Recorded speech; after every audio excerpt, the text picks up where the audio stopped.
Hi guys! Hello! Welcome back. This is me, Emerson Ronquililo Walhati, ang vlogger ng coastal area kung saan mini-maintain po natin yung ganda at linis ng ng Singsing na Bato guys. Yes, muli po ako nagbabalik. Hello. So, flex ko lamang po yung ating coastal kung saan binibigyan ko pong muli ng linis at ganda yung baybay dagat guys. Sobrang linis and super welcome ko na po kayo sa aming hometown, Barangay Talay, Pandayan. Yes!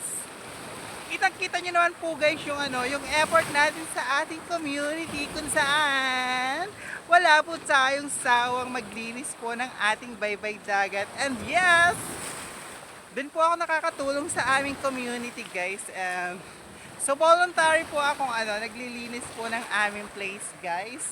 So ito po yung ginagawa ko sa araw-araw.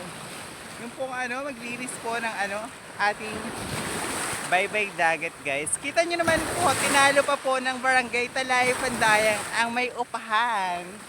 So hindi po tayo inuupahan guys ng barangay. So voluntary po natin itong ginagawa para sa ating community. Kung saan po nasa atin pong place, yung tinatawag po nating Singsing na Bato guys. So kitang-kita nyo naman po. Kaya visit na po kayo sa aming hometown, Barangay Talay, Pandayan. Yes, kitang-kita nyo naman po guys, oh. Walang kalat. Sobrang linis. Sobrang nakaka-amaze, diba? Oh, saan ka pa? Buti na lamang merong isang content creator na tulad natin kung saan ina-advocate natin yung ganda at linis ng baybay dagat. So sana po wag po kayo magsawa mag-support sa akin kasi araw-araw nyo po ako makikitang naglilinis ng ating baybay dagat. So welcome ko po kayo sa tinatawag nating Singsing na Bato guys. Yes! Sa amin pong hometown yung Singsing na Bato. Sobra po itong dinarayo sa Semana Santa. Kaya see you there guys. Sobrang linis na po ng ating sobrang linis na po ng ating paligid guys. And syempre, true effort natin yan. 100% guys. So, this is it. Sobrang linis.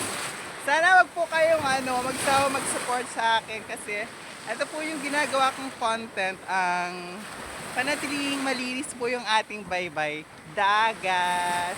And gumagawa rin po tayo ng charity work kung saan pina-hashtag po natin yung hashtag piso mula sa puso.